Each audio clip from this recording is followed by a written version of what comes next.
સંતોએ કીધું કે ભાઈ માણસનો જન્મ જો આ 2012 નું શરીર હતું, બધો ગાદી વાતો કરતા હતા, આખું જીવન બધો નાથે જીવ્યા અને તપ લઈને શરીર જતું રહ્યું. એમ આપણે એવું નક્કી રાખવાનું કે આ શરીર જેવી રીતે પડી એમાં બધો શરીર પરવાનો જ વારા પડતી. આપણે એવું નહીં માનવાનું કે આપણે નહીં મરવાના, એવું નહીં માનવાનું 2012 એકલા જ જતા રહ્યા. બધાનો વારો આપવાનો અને મેં પાછું ઓય આવીને જે મરી ગયા છે એ ફેર વળી પાછા આવતા નહીં.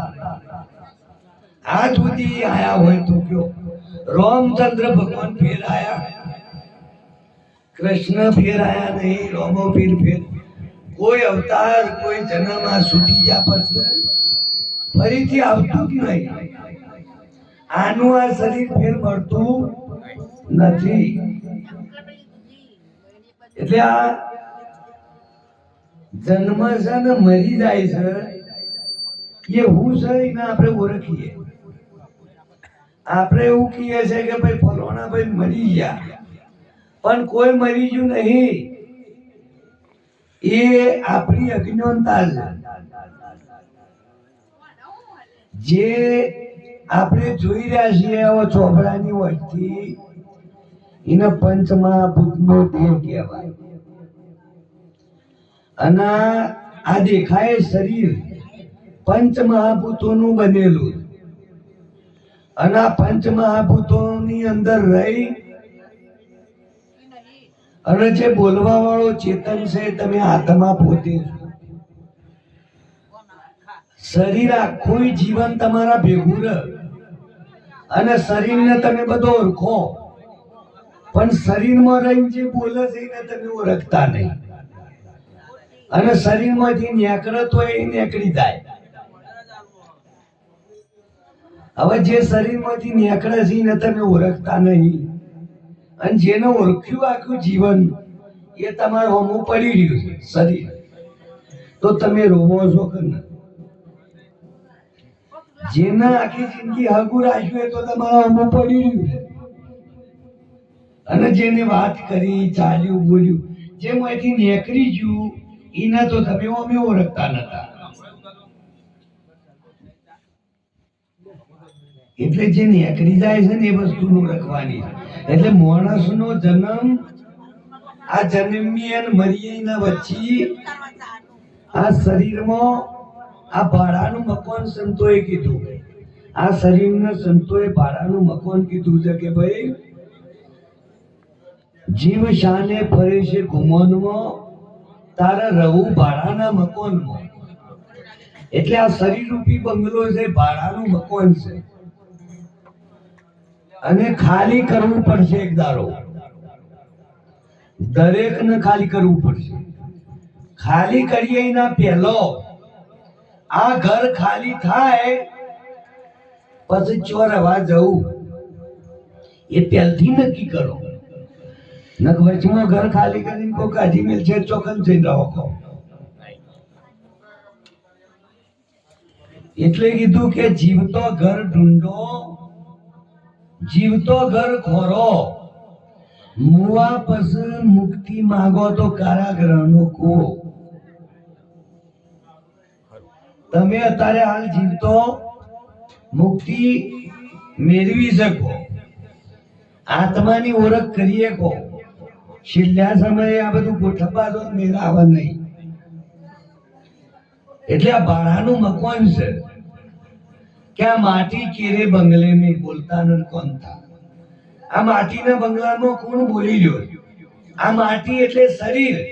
શરીર તો કશું બોલે નહીં, તો મોય કોણ બોલે છે? ચોરે બોલી રહ્યો. અને આ બોલવા વાળો ચીવો છે. એની ઓળખાણ ના કરીએ તો આયેલો જન્મ ફોગટ ફેરો થવાનો.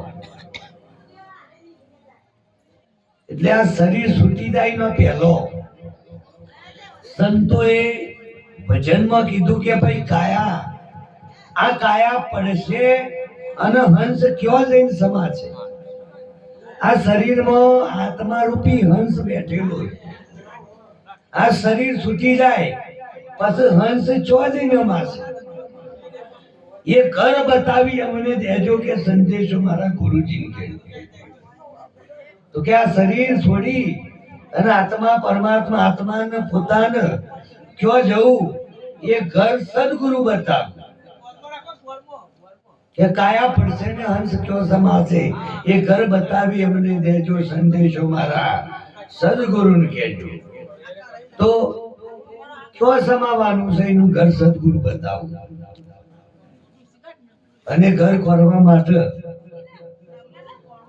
સદગુરુના ચરણોમાં જવું પડે અને સદગુરુના ચરણોમાં જ્યાં પછી સદગુરુ જે રસ્તો બતાવે જે નિશાન બતાવે એમાં રહેવું પડે અને કે પ્રમાણે આપણે બધું કરવું પડે. તાણે આત્માની ઓળખ થાય. નકર પત્તો લાગે એવો નથી.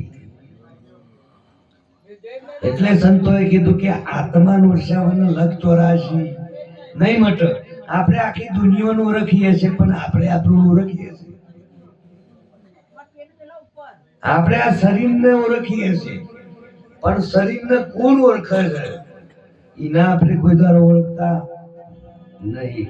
અને ઓળખવા માટે મોણાનો જન્મ મળ્યો. ખાવું પીવું અગવું મૂતરવું ભોગ વિલાસ આ બધું માણસ કૂતરો બિલાડો ભૂંડ બધું કરે. એક ભાઈ પીવે છે છોકરો જને છે બધું કરે માણસ એ કરે. એટલે આ માણસના જન્મમાં એક વાત સમજવા જેવી છે. કી વાત જોનવા જેવી કે વસ્તુ અજોડ છે કોણ ભાઈ કે અધૂરી વાળા ના કહેવાય. એટલે જે જોનવા જેવી વસ્તુ છે જે વાત છે એ આપણા ઘટ ભીતર છે બીજે ચોય નહીં. અને એને ઓળખવા માટે કે ગુરુ કરાવે ગુરુ પર તન મન ધન સબ હારે કહેતા અનવર તભે ગુરુ બેડા પાર લગાવે. એટલે આ લાઈન આ વાતને જોડવા માટે વિના ભજન કોણ તરિયા સાધુ ભાઈ વિના ભજન કોણ તરિયા. ભજન એટલે આપણે આ બધું વાણી બધાઈ તબલો વગાડીના ગઈએ નહીં કહેતા ભાઈ ભજનમાં હેડો. આ મને વાણી કહેવાય. આ મુઠાથી બોલાઈને વાણી કહેવાય. સંતોની વાત જુદી છે. મુખથી ભજે સો માનવી હૃદય ભજે સો દેવ સુરતી से भजे उनको कहिए संत उनकी करिए सेव. મુઠાથી બોલાઈને રણુકાર કહેવાય. રણુકાર આ તો રણુકાર ઉપર જણુકાર જણુકારના ઉપર જ્યોતિ ज्योत के ऊपर अभय सुना है तह वसते मोती संतो मोती लेना मोती. રણુકાર મુઠાથી બોલાઈને રણુકાર કહેવાય. મુઠાના ઉપર બે નકોરોમાં જે બોલાય અવાજ આવે એને જણુકાર કહેવાય. રણુકાર ઉપર જણુકાર જણુકારના ઉપર આંખમાં જ્યોતિ છે. આંખ બંધ કરો એટલે મને અંધારું દેખાય અને અંધારું હોય એ રજવાડું દેખાય. અંધારામાં જ રજવાડું થાય.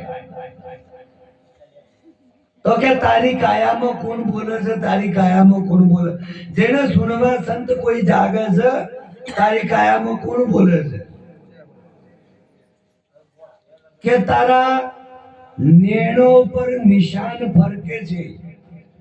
તારા નેણો ભમ્મરમાં મોતી છે. તારી કાયામાં કોણ બોલે છે. એટલે રણુકાર ઉપર જણુકાર જણુકારના ઉપર જ્યોતિ આંખમાં જ્યોતિ છે પણ જ્યોત કે ઉપર અભય સુનાય તહ વસતે મોતી. હવે મોતી સંતો હમણાં ભજનવાણીમાં કીધું દ્રાદશ અંગુલ बाहिर लंबा चौड़ा है सरभंगा जैसा दीपक धरा मंदिर में ऐसा शब्द का रंगा द्रादश अंगुल એટલે જે જ્યોતિ છે ને જ્યોતિ થી દ્રાદશ એટલે 12 વગર દૂર મોતી પડેલું જ્યોતિ થી 12 વગર દૂર મોતી છે હવે મોતી કોઈ મરજી વા લાવે જેને કુંચી હોય ગુરુ ગમની એ બારી કોઈ સંત વિરલા ખોલે જેને કુંચી હોય ગુરુ ગમની એટલે આ વાતને જોડવા માટે ભજનીય સંતોએ કીધું કે ઓઠ જીભ કંઠ આ ઓઠ જીભ કંઠ કશું હલ નહીં અને મય સુરતાથી સમરણ થાય સુરતાથી શબ્દનું ટચિંગ થતું હોય પલ પલ વારંવાર સતત મય સુરતાથી શબ્દનું ટચિંગ ચાલુ હોય એને કહેવાય 8 પહોર ને 32 ઘડી રહે તાર મોલીન પ્રેમ ને બસ પ્રભુ રહે રहे उसको आधीन એટલે ભક્તિ જન એને ભજન કહેવાય આપણા વગાડીએ એને વાણી કહેવાય હવે વાણી છે મુખથી બોલાય અને સંતોએ વાત કરી છે કે तीन देव को सब कोई जावे चौथा का परम नहीं पावे चौथा छोड़ के पंचम घर आवे कहे कबीर वो हम घर आवे हम घर એટલે પોતાના ઘરમાં કબીરના ઘેર નહીં બીજા હમ એટલે પોતે હંસ પોતે પોતાના ઘરમાં આવે એટલે થોડો બખારો વધારે છે એટલે ગરીબ બધું આ કોઈ લાયક નહીં આ સત્સંગનો અને એને થોડો કે બખારો કરવા દો આપણે આટલા પૂરું કરીએ બોલો સદગુરુ દેવ કી જય